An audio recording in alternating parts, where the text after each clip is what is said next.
가지고 순도 100%의 휴식이라는 제목으로 하나님의 말씀을 함께 나누고 기도하는 시간을 갖도록 하겠습니다. 자, 이제 여름이 지나가고 가을이 오는 것 같습니다. 그렇죠. 물론 오늘 많이 덥긴 했어요. 하지만 이제 아침 점심으로 시원한 바람이 불어오는 것 같은데 여름은 어떻게 보내셨나요? 여름 휴가 다녀오셨습니까? 갔다 오신 분도 계시고 그렇지 못한 분도 계실 거예요. 휴가 하면 가장 먼저 떠오르는 단어가 뭐가 있을까요? 제가 의도한 건 여행이에요. 여행. 여름에 보통 여행을 많이 가는데 해외로 여행을 가신 분도 계시고 제 주변에도 보니까 이제 여수를 갔다 왔다고 하는 사람도 있고 제주도를 갔다 왔다고 하는 사람도 있고 여러 가지 다양한 지역을 다녀왔다고 하는 사람들이 있었습니다. 여행 가면 너무나 좋죠. 진짜 맛있는 음식도 많이 먹을 수 있고 경치 좋은 곳에서 예쁜 사진도 찍을 수 있고 막 여러 가지 즐거운 추억들을 많이 쌓을 수 있어요. 그래서 정말 힐링이 된다는 생각을 가질 수 있습니다. 그런데 때로는 여행을 가는 게 오히려 더 피곤하게 만들 때도 있다는 생각을 가지는 사람들도 있습니다. 진짜 이게 쉬는 게 맞나? 왜 자꾸 더 힘들지라는 생각을 가질 수 있어요. 그래서 제가 얼마 전에 읽은 책 중에 순도 100%의 휴식. 자, 오늘 설교 제목이죠. 이 책의 저자가 이렇게 글을 썼습니다. 여행을 떠나올 때마다 나는 일상으로부터의 도피를 꿈꾼다. 그러나 역설적으로 여행을 하는 중에 나는 가장 열렬히 일상에 대해 생각한다. 넷플릭스를 볼 때에도 나는 업무 메일을 확인하거나 친구들에게서 온 메시지에 답을 한다. 정말 온전한 휴식은 어떻게 가능한 것일까? 나를 진정으로 쉬게 할 순도 100%의 휴식은 도대체 어떤 방법으로 이룩할 수 있을까? 저는 이 문장이 굉장히 공감이 됐었거든요. 여행을 갔는데 온전히 즐기지 못하는 거예요. 자꾸만 설교 준비가 생각나고 집안일이 생각나고 회사 일이 생각나고 그런 식으로. 여러분도 아마 그런 생각을 해본 적이 있을 겁니다.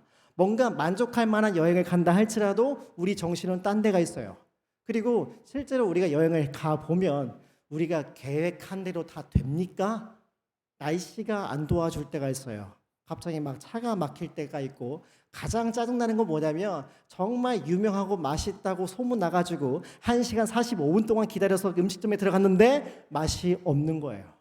자, 그렇게 불완전한 여행을 갔다 오면 더더욱 이게 진짜 쉬는 게 맞나? 라는 생각을 갖게 됩니다. 그래서 어떤 의미에서는 여행뿐만 아니라 우리가 먹고 마시고 즐기는 것만으로 진정한 휴식을 경험할 수 없지 않는가? 이런 생각을 해볼 수 있습니다. 자, 그러면 우리는 어떻게 진정한 휴식을 경험할 수 있을까요? 자, 오늘 우리가 읽은 시편 90편은 모세가 기록한 시인데요. 나중에 구약 학자들 대부분이 이야기하기로 이 시편이 최종 완성된 시기는 바벨론 포로기 이후라고 이야기를 합니다. 여기서 모세는 뭐라고 얘기하냐면 하나님만이 우리의 영원한 거처가 되신다고 말합니다. 여기 거처라고 번역된 단어는 휴식처, 피난처라는 뜻을 갖고 있어요. 그래서 한마디로 우리 인간 스스로 완전한 휴식을 얻을 수 없고 하나님 안에서만 우리가 영원히 쉴 수 있다. 진정한 휴식을 경험할 수 있다고 고백을 하고 있습니다. 자, 우리 1절과 2절을 한번 읽어볼까요? 1절과 2절. 주여, 주는 대대에 우리의 거처가 되셨나이다. 산이 생기기 전, 세계도 주께서 조성하시기 전, 곧 영원부터 영원까지 주는 하나님이시니이다 라고 말합니다. 자, 시인이 하나님을 어떤 존재라고 고백하고 있죠? 영원한 분이라고 말해요. 대대의 피난처가 되셨고 영원부터 영원까지 하나님으로 존재했다고 말합니다. 그리고 실제로 하나님은 늘 이스라엘 백성들을 영원히 변함없이 지켜주셨어요. 이스라엘 백성들이 이집트에 끌려갔을 때 이집트를 향해서 10가지 재앙을 쏟아내시고 홍해를 가르시고 나중에 여리고 성을 함락시켜가지고 가나안 땅까지 인도해 내셨잖아요. 하나님은 한 번도 이스라엘 백성들을 배신한 적이 없습니다. 끝까지 보호해 주셨어요. 그리고 특별히 4절을 보시면 주의 목전에는 천년이 지나간 어제 같으며 밤의 한순간 같을 뿐입니다 라고 말합니다. 자, 이 말은 하나님의 시간과 인간의 시간이 다르게 흘러간다는 것을 이야기해요. 더 정확하게 얘기하면 하나님은 시간의 흐름 속에 갇혀 있는 분이 아니라는 것을 말합니다. 하나님은 시간을 초월하세요. 시간 바깥에 계십니다. 왜냐하면 하나님은 시간을 창조하신 분이니까요. 그래서 동시에 모든 순간들을 한꺼번에 볼 수 있어요. 3000년 전에 모세가 호렙산에 올라갔었던 그 순간, 2000년 전에 바울이 로마서를 썼던 그 시간, 그리고 1517년에 마틴 루터가 종교개혁을 일으켰던 그때 그 사건, 그리고 2023년 이렇게 모여서 기도하는 이 순간의 모든 것들을 한 번 보실 수 있는 분이 하나님입니다. 왜? 하나님은 시간의 흐름 속에 갇혀 계시지 않으시거든요. 모든 것들을 동시에 한 번에 볼 수 있는 분이시기 때문에 그렇습니다. 그래서 하나님은 영원한 분이시고 불변하는 존재입니다. 그런데 시간 속에 갇혀 사는 우리들은 어떤가요? 너무 짧은 인생을 살고 사라져버려요. 그 얘기가 5절과 6절에 나옵니다. 하나님이 우리 인생을 홍수처럼 쓸어가 버린다고, 잠깐 자는 것처럼 흘러가 버린다고, 아침에 피었다가 사라지는 풀처럼 우리 인생이 사라진다고 이야기를 합니다. 실제로 우리는 시시각각 계속 변해가고 있지 않나요? 여러분의 몸도 제 몸도 계속 바뀌고 있어요. 어떻게 바뀔까요? 노화되고 있죠. 점점 늙어가고 있어요. 제가 이제 저보다 나이가 많으신 분도 여러분 계심에도 불구하고 제가 이제 39살이 얼마 남지 않았는데 요새 너무 많이 느껴요. 너무 늙었다. 첫 번째가 뭐냐면 얼굴에 주름이 너무 많은 거예요. 자글자글해요. 화장품을 바꿔도 안 바뀌어요. 혹시 좋은 피부과를 아시는 분은 저에게 좀 알려주시면 감사하겠습니다. 안 바뀌어요. 그리고 두 번째가 체력이 계속 떨어져요. 제가 맡고 있는 우리 20대 청년들하고 밤새도록 게임을 할 수가 없어요. 자꾸 저한테 운동하라고 헬스장 좀 다니라고 계속 잔소리를 듣고 있습니다. 그리고 세 번째로 순발력이 떨어져요. 20대 친구들하고 계속 막 빠른 템포로 주거니 받거니 말을 계속 하다가 갑자기 멍 하고 멈출 때가 있어요. 큰일 났다. 그런 생각을 합니다. 저만 그런가요? 우리 모든 인간은 다 늙어가고 있죠. 점점 노화되고 있습니다. 죽음이라는 종착역을 향해서 달려가고 있기 때문에 우리를 스스로 걱정할 수밖에 없어요. 우리를 그렇게 믿을 만한 존재라고 생각하지 못하게 됩니다. 그런데 우리가 믿는 하나님에 향해서는 그런 걱정을 할 필요가 없어요. 하나님이 지금보다 더 나빠지면 어떡하지? 더 기운이 약해지시면 어떡하지? 더 기억력이 희미해지면 어떡하지? 라고 하나님을 향해서 우리가 걱정을 할 필요가 없습니다. 왜냐하면 하나님은 변하지 않으시거든요. 그리고 하나님이 옛날보다 나를 덜 용서하시면 어떡하지? 옛날에 비해서 점점 더 사랑이 식어지면 어떡하지? 라고 걱정할 필요도 없어요. 왜냐하면 하나님은 영원히 변함없이 우리를 사랑하시기 때문에 그렇습니다.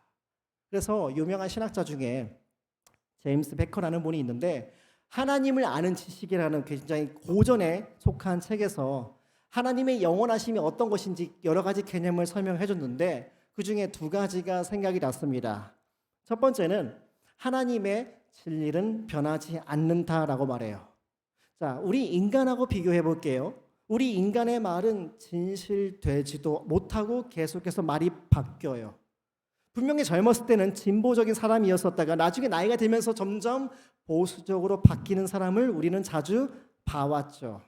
그리고 사람은요, 간사해서 자기가 조금만 불리하다고 생각한다면, 조금만 손해볼 것 같으면 거짓말합니다. 아무렇지도 않게. 그래서 일관성 없는 모습을 보여주고 과거에 내가 했던 말을 취소해야 되는 일이 종종 생깁니다. 그래서 인간의 말은 불안정해요. 그런데 하나님의 생각과 마음과 뜻과 계획은 항상 확실합니다. 취소하지 않으시고 변경하지 않으시고 없던 일로 치는 법이 없어요. 예를 들면 하나님이 그러시는 거예요. 내가 2000년 전에 사도 바울을 통해서 로마서에서 믿음으로만 구원을 받을 수 있다고 말을 했었는데 잠깐 생각해 보니까 그게 너무 손해인 것 같아. 헌금을 좀 많이 바쳐라. 선행을 많이 쌓아라. 그러면 내가 구원해 줄게. 라는 식으로 하나님은 말을 바꾸지 않으신다는 겁니다. 그렇기 때문에 하나님의 말씀은 진리예요. 변하지 않습니다. 그렇기 때문에 그것을 우리가 믿고 따라갈 수 있어요. 하나님은 영원하시고 영원한 분이 말씀한 거기 때문에 그 말씀은 진리일 수밖에 없고 그 진리를 믿기 때문에 우리는 그리스도인이라는 정체성을 포기하지 않을 수 있다는 거예요. 그리고 두 번째로 하나님의 성품은 절대로 변하지 않는다고 말합니다. 자, 여러분 살면서 가끔씩 저 사람의 성격, 저 사람의 성향이 갑자기 바뀌었다라는 느낌을 가져본 적이 있지 않습니까? 저는 종종 그런 사람을 본 적이 있는 것 같아요. 굉장히 밝고 쾌활한 사람이었어요. 사람들을 만나는 걸 되게 좋아했던 사람이었는데 어느 날에 갑자기 어떤 상처를 받았는지 모르겠지만 갑자기 싸늘해지는 거예요. 표정이 굳어버리고 사람들을 냉소적으로 대하고 그리고 사람들을 안 만나고 집 안으로 숨어서 안 나오게 됩니다. 물론 그 반대로 바뀐 사람들이 있겠죠. 그런데 만약에 하나님의 성품이 그런 식으로 쉽게 바뀐다면 날씨에 따라서 기분에 따라서 상황에 따라서 바뀐다고 생각해 보세요. 얼마나 끔찍할까요? 오늘따라 날씨가 너무 덥다. 그래서 내가 너무 기분이 안 좋아. 그래서 내가 너희들의 기도를 안 들을 거야. 너희들의 죄를 용서해 주지 않을 거야. 아무리 악한 사람들에게 억울한 일을 당해도 정의롭게 심판해 주지 않을 거야 라고 하나님이 말씀한다면 어떻게 그런 하나님을 우리가 믿을 수 있겠습니까? 그런데 우리가 그런 걱정을 하지 않아도 돼요. 왜냐하면 성경에서 분명히 약속하거든요. 하나님은 영원히 변하지 않으신다고. 여전히 선하시고 사랑이 많으시고 노하기를 더디하시고 끝까지 인내하시고 용서하시는 분이 우리 하나님입니다. 그래서 한번 적용해 보세요. 하나님이 영원하심을 묵상하며 살아보시기를 바랍니다. 하나님이 영원하다는 것은 부족한 게 없다는 거예요. 완전하다는 겁니다. 스스로 충만하시고 스스로 만족할 수 있는 존재예요. 그래서 뭔가 부족하기 때문에 우리가 도와줘야 되고 우리한테서 뭔가 뺏어가야만 행복한 존재가 아니라는 거예요. 그래서 하나님이 우리한테 좀 뭔가 좀 조공을 좀 헌납해라. 나를 위해서 더 열심히 일해라. 더 열심히 봉사해라. 헌금을 더 가져와라 라고 요구하지 않으시는 분입니다. 우리를 더 피곤하게 만들지 않으세요. 우리를 더 지치게 만들지 않으세요. 오히려 우리를 더 쉬게 만드십니다. 우리가 공부 때문에 알바 때문에 너무나 많은 일 때문에 힘들잖아요. 그리고 온갖 스트레스를 갖다 주는 인간관계 때문에 너무나 고통스러운데 그럴 때 우리를 쉬게 해주시는 분이 하나님입니다. 그 하나님의 사랑을 경험할 때 우리는 쉴 수 있습니다. 그래서 우리의 삶이 어떻게 바뀔 수 있냐면 내가 더 열심히 일해서 인정받고 싶은 마음을 떨쳐낼 수 있어요. 왜냐하면 사람들의 평가보다 하나님의 평가가 훨씬 더 중요하다고 믿어지기 때문에. 그뿐만 아니라 내가 정말 능력 있는 사람이다. 내가 뭘 하든지 다 잘할 수 있다. 라는 강박에서 우리가 자유로울 수 있습니다. 왜냐하면 그 누구보다 가장 능력이 많으신 하나님이 내 옆에 있다는 것을 믿기 때문에 그렇죠. 그리고 내가 더 즐겁게 살고 싶어.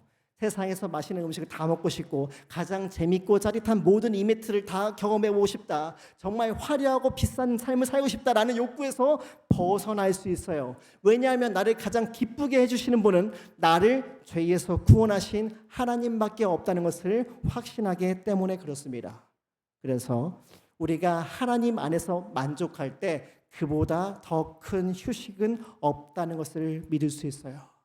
하나님 한 분을 가졌기 때문에 온 세상 전부를 가진 것보다 훨씬 더 큰 만족을 가지고 살 수 있다. 이 사실을 우리가 믿어야 됩니다. 자, 근데 문제는 뭐냐면요. 우리가 그 하나님을 영원한 피난처로 삼으면서 살지 못한다는 거예요.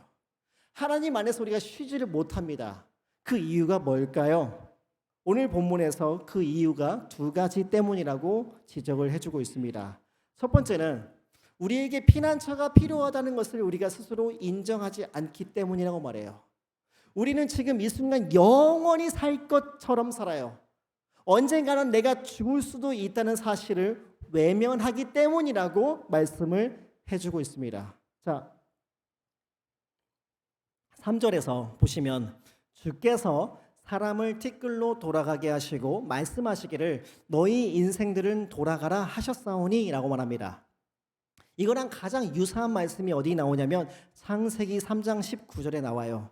창세기 3장 19절을 보시면 내가 흙으로 돌아갈 때까지 얼굴에 땀을 흘려야 먹을 것을 먹으리니 네가 그것에서 취함을 입었음이라 너는 흙이니 흙으로 돌아갈 것이니라 하시니라 라고 말씀을 합니다.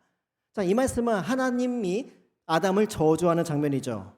원래 영원히 살 수 있었던 아담이 선악과를 따먹는 바람에 그 죄 때문에 하나님께 심판받아서 죽을 수밖에 없는 운명이 되었다는 것을 선고받는 장면이에요. 그래서 죽음은 자연스러운 게 아니라 하나님께 반역했기 때문에 받게 된 심판이고 저주예요. 그리고 모든 인간은 그 아담 안에서 태어났기 때문에 죽을 수밖에 없습니다. 근데 문제는 뭔가요? 우리가 하나님의 심판 때문에 죽게 되었다는 것을 모른다는 거예요. 그걸 아무리 들어도 인정하지 않는다는 겁니다. 10절 말씀을 보시면 우리의 연수가 70이요 강건하면 80이라도 그 연수의 자랑은 수고와 슬픔뿐이요 신속히 가니 우리가 날아가나이다 라고 말합니다. 모세는 알았습니다. 우리가 죄 때문에 죽을 수밖에 없다는 것을 알고 인정했어요. 아무리 오래 살아봤자, 내가 건강해봤자 언젠가 죽을 수밖에 없는 한계를 지닌 존재구나 라고 시인합니다. 그런데 가만히 생각해보면 실제로 우리가 살고 있는 세상 속에서 많은 사람들은요, 내가 언젠가 죽을 수도 있다는 사실을 인정 안 해요. 아니, 오늘 당장 하나님이 부르시면 내가 죽을 수도 있다는 것을 인정하지 않습니다. 실제로 우리는 죽음을 별로 생각하지 않아요. 어떻게든 악자까지 더 오래 살려고만 생각해요. 저를 포함해서 많은 현대인들이요, 새로운 물건을 계속 사요. 전자기기를 사고 옷을 사고 신발을 사고 가방을 끊임없이 사잖아요. 계속해서 돈을 더 많이 벌고 싶고 투자하고 모아놓고 쌓아놓고 살잖아요. 끊임없이 내 건강을 생각해요. 운동을 해야 된다, 헬스를 해야 된다. 그리고 머리에 계속해서 지식을 쌓아야 된다는 생각을 가지고 있습니다. 그리고 더 넓은 인간관계를 맺기 위해서 여기저기 다니면서 사람들을 만나면서 살고 있지 않습니까? 멈춤이 없고 쉼이 없고 만족이 없어요. 저도 똑같아요. 저희 집에 더 이상 책을 꽂을 곳이 없는데 계속해서 교보문고를 가는 거예요. 그래, 이 책을 사서 새로운 지식을 넣어야 행복할 수 있다라는 착각 속에서 제가 살고 있는 거죠. 그런데 만약에 내가 오늘 죽는다는 것을 안다면 이런 생각을 할까요? 정말 인생에서 가장 중요한 것만 남겨놓고 전부 다 버릴 겁니다. 집착하지 않을 거예요. 그런데 우리는 지금 내 상황, 내 소유, 내 상태에 너무 집착합니다. 이게 우리들의 모습 아닐까요? 그러면 우리는 왜 죽음을 생각하지 않는 걸까요? 다양한 이유를 들 수 있지만 가장 궁극적인 이유는 두려움 때문에 그렇죠.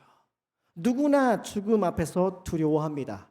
자, 이 기도회가 끝나고 집으로 가다가 죽는다고 한번 생각해 보세요. 좋아하실 분 없죠? 아무리 천국이 확 좋아한다고? 자, 다시 생각해 보세요. 좋아할 사람 없습니다. 누구나 죽음은 두렵습니다. 그래서 어떤 사람들은 기독교를 오해해요. 기독교는 죽음을 외면하고 무시하는 거 아니냐라고 생각합니다. 아니요, 절대 그렇지 않습니다. 성경은 죽음을 직면하라고 말해요. 만약에 그렇다면 뭐하러 예수님이 실제로 십자가에서 못 박혀 죽으셨겠어요? 그냥 죽은 척 하셨겠지. 그냥 죽은 척 죽었다고 쳐달라라고 얘기했을 겁니다. 그런데 예수님은 실제로 죽으셨습니다. 그리고 성경은 우리가 언젠가 죽게 될 거라고, 언젠가 우리 인생이 끝날 거라고, 죽음 이후의 삶을 대비하며 살라고 우리에게 이야기를 합니다. 그러면 우리는 어떻게 죽음 이후의 삶을 대비하며 살 수 있을까요? 예수님을 만나야 됩니다. 예수님을 믿어야 돼요. 왜냐하면 그분의 십자가의 죽음과 부활 앞에서 우리의 죽음이 역전되거든요. 예수님의 죽음처럼 우리의 죽음 또한 영광스러운 죽음으로 바꿔주실 것을 믿기 때문에 그 사실 안에서 우리는 죽음을 대비할 수 있습니다. 우리가 그냥 죄인으로서 이렇게 살다 죽으면 그냥 슬픈 죽음이 되고 말 거예요. 그런데 그리스도 예수 안에서 죽는다면 주님처럼 영광스러운 결말이 기다리고 있기 때문에 그 죽음의 두려움을 뚫고 지나갈 수 있다고 성경은 약속하거든요. 제가 좋아하는 작가 중에 C.S. 루이스라는 사람이 있는데 이분이 여기에 대해서 이렇게 설명을 해요. 장차 예수님은 우리 가운데 가장 연약하고 불결한 자들까지도 찬란하게 빛나는 불면의 존재로, 영원한 존재로 변화시키신다. 그때 우리는 지금으로서는 상상할 수도 없는 활력과 기쁨과 지혜와 사랑으로 끝없이 살아 움직일 것이며 반들반들 흠이 없는 거울처럼 하나님의 무한한 능력과 기쁨과 선하심을 그분께로 도로 반사할 것이다. 우리에게 준비된 미래가 자그마치 그 정도다라고 말합니다. 여러분, 거기에서 우리는 하나님처럼 불면하게 될 거예요. 그냥 영원히 살기만 하는 것이 아니라 지복을 경험하게 될 겁니다. 먼저 우리가 이 땅에 살면서 겪었던 모든 근심과 걱정과 괴로운 일이 없어질 거예요. 가난해서 남들에게 시달리다가 굶주리는 일, 빚에 쫓기는 일, 남들과 비교하면서 열등감에 시달리는 일이 없어질 거예요. 몸이 아파서 온몸에 통증을 느끼고 수술대에 올라가고 남들에게 의지해서 살아야 되는 비참한 일이 없어질 겁니다. 남들보다 공부를 못하고 일을 못하고 사업이 안 되고 가족들을 잘 챙겨주지 못했기 때문에 받는 스트레스와 주눅 들고 정신적으로 괴로워하는 모든 일이 없어질 거예요. 우리가 생각하는 모든 안 좋은 일들, 고통스러운 일이 사라지게 될 겁니다. 그 대신에 그 영광스러운 하나님을 직접 대면하게 될 것이고 영원한 사랑으로 하나님께서 우리를 감싸 안아 주실 겁니다. 저와 여러분에게 준비된 미래가 자그마치 그 정도예요. 우리가 그 사실을 믿는다면 죽음으로, 두려움으로 죽음을 회피하기보다 그리스도 예수 안에서 죽음의 순간까지 믿음을 지키며 살려고 하지 않겠습니까? 우리가 그 사실을 믿는다면 끝까지 이 믿음을 사수하려고 노력을 하겠죠. 그리고 또 하나, 우리가 하나님의 영원한 안식, 하나님이 나의 피난처가 된다는 것을 경험하지 못하는 이유는요, 하나님의 진노 때문입니다. 한마디로 거룩하신 하나님 앞에 설 수 있는 자격이 아무도 없다는 거예요. 자, 7절에 보시면 우리는 주의 노에 소멸되며 주의 분내심에 놀라나이다. 9절에 우리의 모든 날이 주의 분노 중에 지나가며 우리의 평생이 순식간에 다하였나이다. 11절에 누가 주의 노여움의 능력을 알며 누가 주의 진노의 두려움을 알리까? 라고 말합니다. 모든 인간은 스스로 거룩하신 하나님 앞에 설 수 없습니다. 두려워서 벌벌 떨 수밖에 없어요. 그러면 하나님은 왜 인간을 향해서 진노하실까요? 인간의 죄 때문에 그래요. 인간의 죄 때문에. 여러분, 이 시를 썼던 모세를 한번 생각해 보세요. 모세는 가나안 땅에 들어가기까지 40년 동안 이스라엘 백성들을 인도했습니다. 그런데 맨 처음에 출애굽을 했던 1세대가 몇 명이나 있었죠? 남자 성인만 60만 명이 있었어요. 그런데 나중에 가나안 땅에 들어갔던 사람은 여호수아와 갈렙 2명밖에 없습니다. 전부 다 죽은 거예요. 그 광야에서 자기들이 지은 그 죄 때문에 죽고 또 죽고 또 죽고 또 죽는 모습을 본 겁니다. 그걸 보면서 하나님이 죄를 얼마나 미워하시는지, 죄를 향해서 얼마나 커다란 분노와 진노를 쏟아내시는지를 모세가 알았던 겁니다.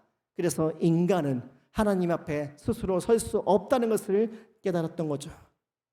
우리가 살다가 언젠가 죽을 수밖에 없다는 것을 아는 것도 비참한데 우리의 영원한 피난처가 될 수 있는 그 하나님을 만날 수 없고 그분의 진노의 대상이 될 수밖에 없다는 것을 안다면 우리의 삶이 얼마나 불행할까요? 근데 그게 우리들의 현 주소라고 말씀을 합니다.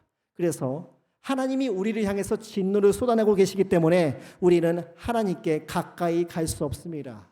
하나님과의 인격적인 관계를 맺을 수 없어요. 여러분, 이걸 한번 생각해 본 적 있나요? 하나님의 그 무시무시한 진노 때문에 하나님과 친밀한 관계를 맺을 수 없다. 잘 생각해 보면 우리는 하나님의 진노를 너무 추상적으로만 생각할 때가 너무나 많이 있어요. 근데 실제적으로 생각해 볼 필요가 있습니다. 어떤 게 있냐면 여러분이 함께 사는 가족이 있어요. 가족끼리 많이 싸우시죠? 저만 싸우나요? 맨날 싸우는데 또 싸울 것 같은데. 가족끼리 싸울 때가 있어요. 이제 형제들끼리 싸우고 이제 부부 싸움이 많죠. 남편과 싸우고 아내와 싸우고. 그런데 여러분이 잘못한 것 때문에 상대방이 화가 나 있어요. 아내가 화가 나 있고 남편이 화가 나 있고 형제 자매가 화가 나 있어요. 그러면 그때 집안 분위기가 어떻죠? 싸하죠. 그 사람 옆에 가까이 갈 수가 없어요. 침묵이 흘러요. 개미가 기어가는 소리가 기차 소리처럼 기차 소리보다 더 크게 느껴지고 괜히 말 한마디 더 했다가 실수할까 막 겁먹어요. 그리고 그 공간에 함께 있는 것 자체가 너무나 불편하고 괴로워요. 그리고 식사를 함께 한다? 불가능하죠. 밖에 나가서 혼밥하고 말지. 그리고 가장 고통스러운 순간이 언제냐면 하루가 다 저물고 잠자야 되는데, 특별히 부부 사이는 한 방에 들어가서 한 이불을 덮고 자야 되는데 어떻게 자요? 내가 아무리 먼저 풀어주려고 다가가려고 해도 안 받아줄 것 같으니까 너무 힘들죠. 하나님과 우리 사이가 그거랑 똑같다는 겁니다. 하나님이 우리를 자꾸 밀어내는 것 같은 거예요. 우리를 향해서 진노하고 있기 때문에 우리가 도저히 우리의 노력만 가지고 가까이 갈 수 없다는 겁니다. 여러분, 지금 우리의 상태가 그와 같지 않는지 한번 생각해 보시기 바랍니다. 하나님의 진노 때문에 가까이 가고 싶어도 갈 수 없는 상태. 그런데 오늘 시편에 나와 있는 모세와 구약 백성과 달리 우리는 하나님과의 관계가 회복되었죠. 누구 때문에 회복이 됐습니까? 로마서 5장 1절과 2절에 이렇게 말씀합니다. 그러므로 우리가 믿음으로 의롭다 하심을 받았으니 우리 주 예수 그리스도로 말미암아 하나님과 화평을 누리자. 또한 그로 말미암아 우리가 믿음으로 서 있는 이 은혜에 들어감을 얻었으며 하나님의 영광을 바라고 즐거워하느니라 라고 말합니다. 하나님께 가까이 갈 수 있는 존재가 됐다는 거예요. 하나님과 화해했다는 겁니다. 화가 난 그 아내가, 그 남편이, 그 형제 자매가 먼저 나를 용서하기로 마음 먹고 손을 내밀어 준 거예요. 그때 우리 마음이 어떻죠? 웃지 않나요? 기분이 좋아지지 않나요? 그때부터 마음이 평안해지죠. 그래서 그때부터 같이 있는 게 불편하지 않고 함께 식사를 할 수 있고 즐겁게 대화를 할 수 있고 한 이불 덮고 잠을 잘 수 있잖아요. 하나님과 우리의 사이가 그렇게 바뀌었다는 겁니다. 여러분, 교회를 다니면서 가장 불행한 사람 중에 한 사람이 어떤 사람이냐면 하나님이 우리를 향해서 진노했던 그 모든 불길을 거두었다는 것을 모른 채 기계적으로 종교 생활하는 사람. 계속 하나님 눈치만 보는 거예요. 내가 더 잘해야 되는데, 죄를 더 지으면 안 될 텐데, 더 열심히 봉사를 해야 하나님이 받아주실 텐데 라고 착각하는 거죠. 그런데 하나님과 화목한 사람은요, 거리낄 게 없어요. 자유롭습니다. 언제든지 하나님께 달려갈 수 있고 무엇인지 요청할 수 있고 뭐든지 기도할 수 있거든요. 그래서 하나님 곁에서 편안하게 안식할 수 있는 거죠. 우리의 신분이 그렇게 달라졌다는 것을 믿으시기를 바랍니다. 그럴 때 우리가 하나님을 영원한 피난처로 삼으며 살아갈 수 있습니다. 자, 이제 설교를 마무리하겠습니다. 자, 시편 90편의 시인은요, 오직 하나님만이 우리의 영원한 피난처가 되신다고 고백을 했습니다. 우리 인간이 언젠가 죽을 수밖에 없는 운명이지만, 하나님 앞에 진노를 다 받을 수밖에 없는 죄인이지만 우리를 구원하셨기 때문에 그 사랑 안에서 하나님께 가까이 갈 수 있고 피난처로 삼을 수 있고 하나님 안에서 진정한 휴식과 안식을 누릴 수 있다고 말합니다. 근데 그게 어떻게 가능해졌죠? 골로새서 1장 13절과 14절에 이렇게 말씀합니다. 그가 우리를 흑암의 권세에서 건져내사 그의 사랑의 아들의 나라로 옮기셨으니 그 아들 안에서 우리가 속량 곧 죄사함을 얻었도다 라고 말합니다. 예수 그리스도께서 자신의 생명을 우리의 죄값으로 대신 치러주셨기 때문에 가능하대요. 어떤 게 가능해졌냐면 우리를 하나님 나라로 옮겨주는 게 가능했습니다. 그거에 대한 대가를 예수님이 대신 치르셨거든요. 예수님이 추방당하셨거든요. 예수님이 버림받으셨거든요. 우리가 버림받아야 되는데, 우리가 하나님 나라에서 쫓겨나야 되는데 우리 대신 십자가에서 예수님께서 추방당하시고 버림받으셨기 때문에 우리가 하나님 나라 안으로 들어올 수 있게 됐습니다. 여러분 생각해 보세요. 시편 90편을 기록한 모세는 이스라엘 백성들을 40년 동안 가나안 땅까지 인도했지만 가나안 땅에 들어가지 못하고 죽어버렸어요. 영원한 안식을 그 안에서 경험하지 못했습니다.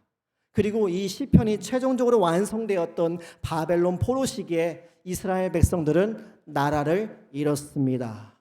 영토가 사라졌어요. 여기저기 계속 돌아다니면서 방황할 수밖에 없었습니다. 그리고 원래 인간인 죄인은 그렇게 하나님 앞에서 추방당하는 존재였습니다. 에덴 동산을 생각해 보세요. 아담과 하와가 선악과를 따먹었을 때 에덴 동산에서 추방당했죠. 그리고 이스라엘 백성들이 가나안 땅에 들어갔을 때 하나님께 반역하고 범죄했기 때문에 이방 나라한테 멸망당해서 추방당했습니다. 그리고 그들과 똑같은 죄인이 우리 역시 하나님 앞에서 추방당해야 마땅해요. 하나님 나라 안에 들어올 수 없다고 거절당해야 마땅합니다. 그런데 우리가 받아야 될 그 거절을, 그 버림받음을, 추방을 예수 그리스도께서 대신 당하신 거예요. 그 사랑 때문에, 그 은혜 때문에 우리가 하나님 나라 안에 들어가서 하나님과 영원한 안식을 누릴 수 있게 된 겁니다. 우리가 그 은혜를 안다면, 그 사랑을 받은 존재라면 우리의 삶이 달라질 수밖에 없지 않을까요? 이 세상에서 헛된 위로, 헛된 휴식, 헛된 즐거움에 빠져 살지 않을 거예요. 이 땅에서 경험하는 무의미한 쾌락에 중독되지 않을 겁니다. 영원한 양식을 먹은 하나님의 백성으로서 삶을 살아갈 거예요. 영원한 안식을 더 바라보기 때문에 잠시 잠깐 내 몸을 즐겁게 하는 것을 떨쳐버릴 수 있는 용기를 갖게 될 거예요. 그리고 동시에 우리의 삶이 힘들 때, 고통스러울 때, 억울한 일을 당할 때 너무 좌절하지 않게 될 겁니다. 소망 없는 사람들처럼 똑같이 우울해하고 똑같이 한숨 쉬고 똑같이 낙심하지 마시기를 바랍니다. 우리에게는 영원한 하나님 나라의 안식이, 순도 100%의 휴식이 기다리고 있거든요. 그 누구도 줄 수 없는 완전한 위로가 우리를 기다리고 있거든요. 우리가 이 믿음의 길을 끝까지 걸어갔을 때, 우리가 피 묻은 전투복을 뚜벅 입고 뚜벅뚜벅 걸어간다면 저 멀리서 예수님께서 두 팔 벌려 기다리면서 우리를 반겨주실 게 분명하거든요. 우리가 그 사실을 기억하면서 오늘도 우리를 구원하신 예수 그리스도를 바라보시고 그분을 의지하시고 그분을 따라갈 수 있는 저와 여러분이 되기를 바랍니다.